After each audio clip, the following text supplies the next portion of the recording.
All right, Draymond Green, ejected last night, third ejection of the season. Now we await whether or not the league will suspend him for more games. He did take the podium last night, which actually, let me set it up this way. Very interesting that Draymond Green talked to the media after the game, after an ejection. He does not normally do that, which makes me believe either he wanted to get it out there or the Warriors wanted to get out there right away that this was an accident. But let's take a listen to the whole Draymond Green kit and caboodle. It's about 10 minutes. What happened on the play you got ejected? He was pulling my hip, and I was swinging away to sell the call. Made contact with him. As you know, I'm not one to apologize for things I meant to do, but I do apologize to you, sir, because I didn't intend to hit him. I sell calls with my arms. I don't fall or to sell a call. I'm not a flopper. So I was just selling the call because he was grabbing me and pulling my hip back. So I spun away, and unfortunately I hit him. And so, like I said, I apologize to you, Seth, because I didn't intend to hit him. Have you seen the replay? Yeah. How did it look to you on the replay? I mean, as I've said before, any replay, if I go look at every replay of everything, a replay it's never going to look good, but like I said, I know my intentions. My intentions were to sell the call. And, I also don't think I'm an accurate enough puncher to do a full 360 and connect with someone. So it's unfortunate. Last time when you got suspended a couple weeks ago, they said that there's a history of unsportsmanlike acts was a factor in your suspension. Do you anticipate that happening again? I don't know. We'll see. Like I said, I know what my intentions were, and that's really all I can speak on. After the last incident, you talked about how important it was to be there for your teammates, and Steve made a point today of saying they need you to win games. I'm aware. And like I said, if I intended to do that, then I'd feel awful about not being there.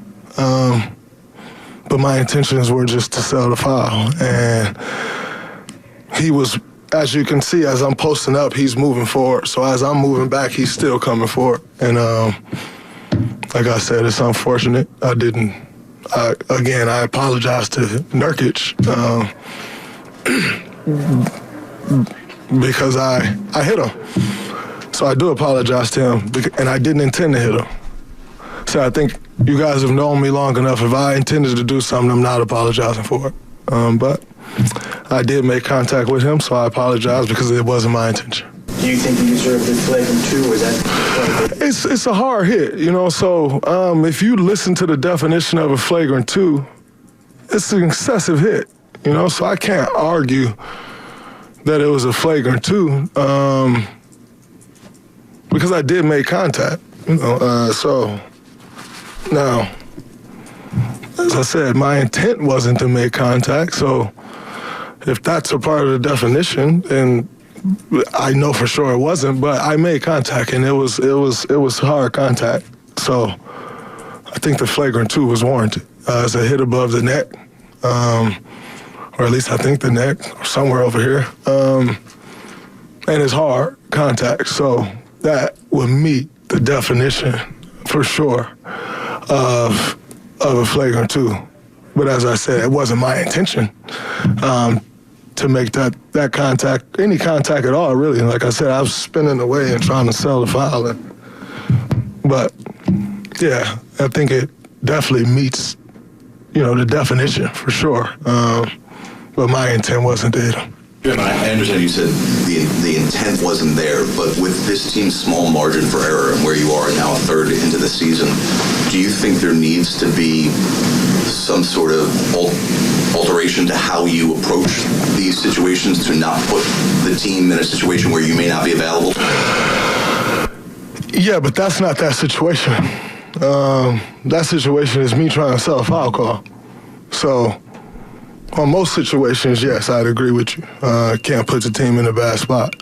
But I didn't intend to put the team in a bad spot. I intended to get a foul. And I made contact with him. So Yes, in most situations. And, to Steve's point, of course, I need to be there for us to win. I understand that, which is why I haven't been arguing with Ruff since I've been back. I haven't done any of those things because I do understand that. I haven't gotten into it with any players since I've been back because I do understand that. Unfortunately, bad luck. Trying to draw a foul and I made contact with him. But this ain't those same things.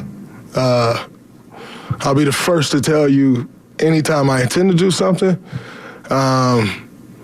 anytime something was wrong, the turnout was wrong, but that wasn't my intention. So, yes, to answer your question, I haven't changed my approach on how I approach things.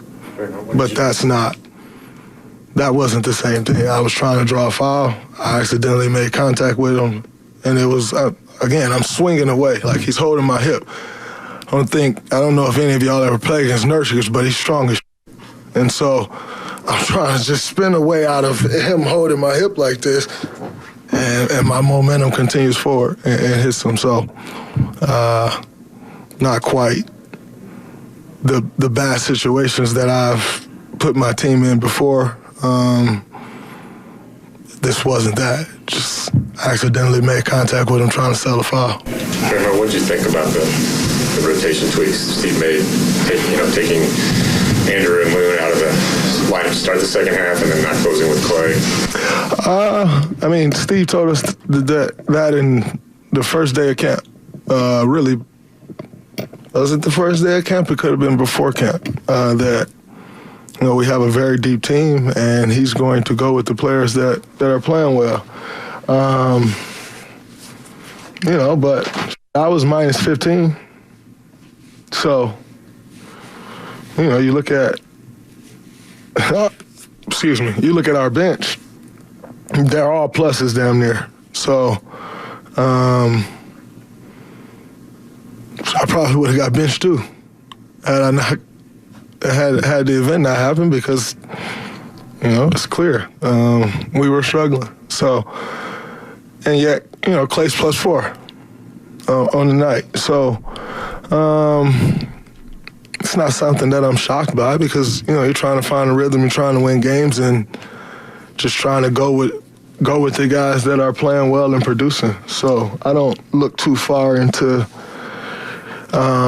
who's benched or whatnot. You're just trying to find lineups that works. And I respect, Steve's calls on that. Nurkic was just asked about the play, and he said that brother needs help.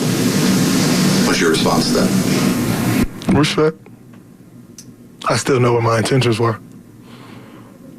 But respect, I think we all need help. I don't think any of us are too perfect. So, respect.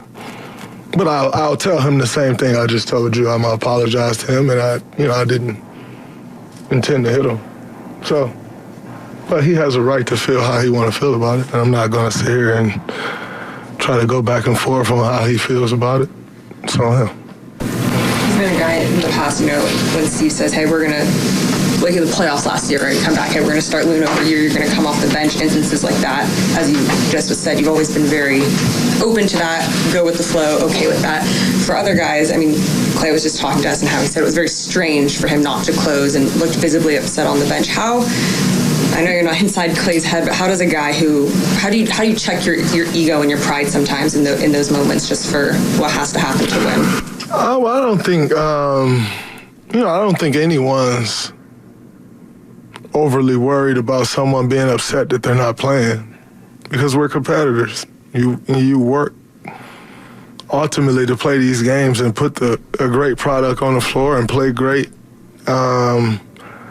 because, that's the job, right? So I don't think anyone's overly worried about someone being upset that they're not playing because we're all competitive, But, as far as ego goes, egos always have to be checked on a team because it's a team sport and it's made up of individuals. And, the goal is always to make the sum of those parts work together. And, if sometimes it goes better than others, And that's just how the cookie crumbles sometimes. But I think, for Clay, for anybody in this situation, the number one goal for everyone just has to be to win. Whether that's you're playing or you're not playing, the number one goal of a team in order for a team to be successful is it has to be to win the game. And you figure out everything else after. But I don't think Clay's ever had to deal with that. And so your first time dealing with that is different, and your reaction,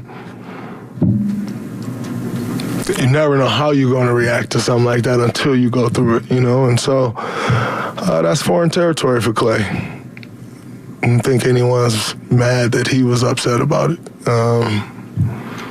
You don't want somebody that just go sit there and it don't matter. You want guys that's going to compete.